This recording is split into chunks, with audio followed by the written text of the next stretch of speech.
அஸ்ஸலாமு அலைக்கும் வரஹ்மத்துல்லாஹி வபரகாத்துஹு.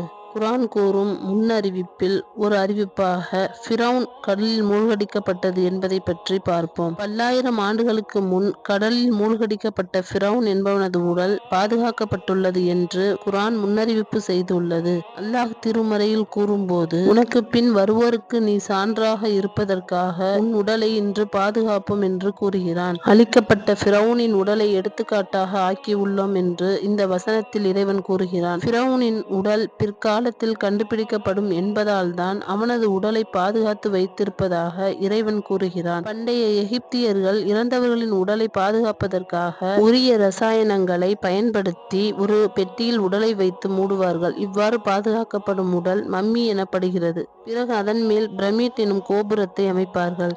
1898ஆம் ஆண்டு லாரட் என்பவரால் ஒரு பள்ளத்தாக்கில் மம்மி ஒன்று கண்டுபிடிக்கப்பட்டது. இது எகிப்தின் தலைநகரான கெய்ரோவுக்கு எடுத்து செல்லப்பட்டது. பிறகு 1907ஆம் ஆண்டு இதை முழுமையாக ஆய்வு செய்வதற்காக எலியட் ஸ்மித் என்பவரிடம் எகிப்து அரசு ஒப்படைத்தது. அவர் விரிவான ஆய்வு செய்து இது ஃபிரவுனின் உடல்தான் என்பதை உறுதிப்படுத்தினார். கடலில் மூழ்கடித்து கொல்லப்பட்ட ஃபிரவுனின் உடல் கரையில் ஒதுங்கி அன்றைய மக்கள் அதை எடுத்து மம்மியாக்கி மன்னர்களை அடக்கம் செய்யும் ஒரு பள்ளத்தாக்கில் அடக்கம் செய்திருக்கலாம் என்று ஆய்வாளர்கள் கருதுகின்றனர். திருக்குர்ஆன் அருளப்பட்டு பல நூற்றாண்டுகள் கழிந்த பின் ஃபிரவுனின் உடல் கண்டெடுத்து மீட்கப்பட்டது. திருக்குர்ஆன் இறைவனின் வார்த்தை என்பதை நிரூபிக்கும் சான்றாகும். அஸ்ஸலாமு அலைக்கும் வரஹ்மத்துல்லாஹி வபரகாத்துஹு.